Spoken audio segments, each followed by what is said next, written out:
Jai Siva YouTube சேனலுக்கு உங்கள் எல்லோரையும் வரவேற்கிறோம். காரைக்கால்ங்கிற ஊர் பாண்டிச்சேரியில் இருக்குது. அது எல்லாருக்குமே தெரிஞ்ச விஷயந்தான். அங்கே காரைக்கால் அம்மையார் ஒருத்தவங்க இருந்தாங்க. அவரையும் கொஞ்சம் நல்லா தெரியும். என்னென்னா, அவங்க அப்பா வந்து வியாபாரம் பண்ணார். நல்ல செல்வமிக்க வீடு தான் அது. அவங்களுக்கு ஒரு பொண்ணு.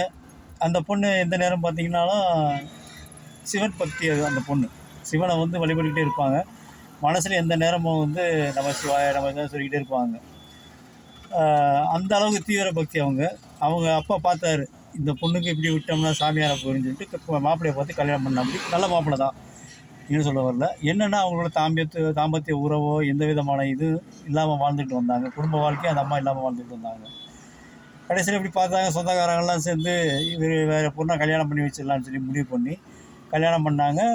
அதுக்கு அந்த பொண்ணும் அவங்களும் வந்து நின்று கல்யாணத்தை பண்ணி வச்சாங்க. யார்? அந்த காரைக்கால் அம்மையாரை வந்து கல்யாணம் பண்ணி வச்சாங்க. இது வந்து வரவேற்கத்தக்க விஷயம். இந்த காலத்தில் எந்த பொண்ணு செய்யும்?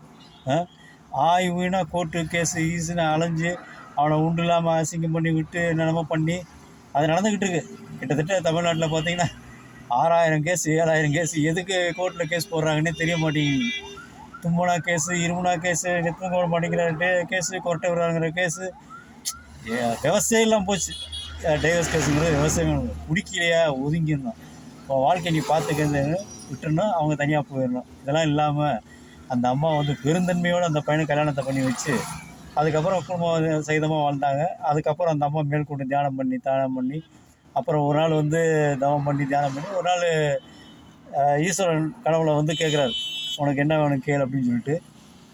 எனக்கு ஒன்றும் வேணாம்,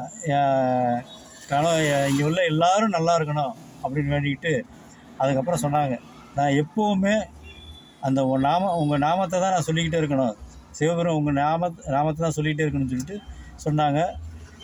வேறு என்ன வேணுன்னதுக்கு, என்னுடைய இந்த பெண்மையான அழகை பார்த்து யாரும் பார்க்கக்கூடாது, அதனால் நீங்கள் வந்து எனக்கு பேய் உருவம் கொடுத்துருங்க அப்படின்ட்டு இருக்காங்க.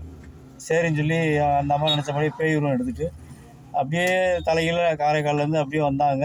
எல்லா கடவுளையும் சாமி கும்பிட்டு காரைக்கால் வந்து தலைகீழ நடந்து வந்தாங்க. காரைக்காலுக்கு நடந்து வந்து திருநின்றவூரில் ஒரு கோயிலில் திருநின்றவூரில் ஒரு இடத்துல முக்தி அடைஞ்சாங்க. அதான் அவங்க முக்தி அடைஞ்ச இடம். சென்னையிலேருந்து ஒரு 25 கிலோமீட்டர் இருக்கும், 25-30 கிலோமீட்டர் இருக்கும். இது எதுக்காக சொல்ல வரேன்னா, இதாங்க பக்தி, உண்மையான பக்தி. ஏன்னா யாருக்கும் எந்த தொந்தரவும் இல்லாமல் ஆய்விங்காமல் இது பண்ணாமல் அதோடு அந்த வரம் கேட்டு வந்தாங்க பாருங்கள். அதெல்லாம் சாதாரண விஷயம் கிடையாது. எந்த பொண்ணுக்கு இந்த காலத்தில் கேட்பாங்க? போய் பிளாஸ்டிக் சர்ஜரி, அது சர்ஜரி, இதில் ஃபேஸ் க்ரீம் பண்ணுறதுல போய் பியூட்டி பார்லரில் போய் பண்ணிட்டு வர்றாங்க, வைக்கிறாங்க. அந்த அம்மா பேய் உருவம் எடுத்து தலைகள் நடந்து வந்து முக்தி அடைஞ்சாங்க. அவங்கள மாதிரிலாம் இன்றைக்கி யாருமே பார்க்க முடியாது. இன்றைக்கி இதாங்க உண்மை. வணக்கம்.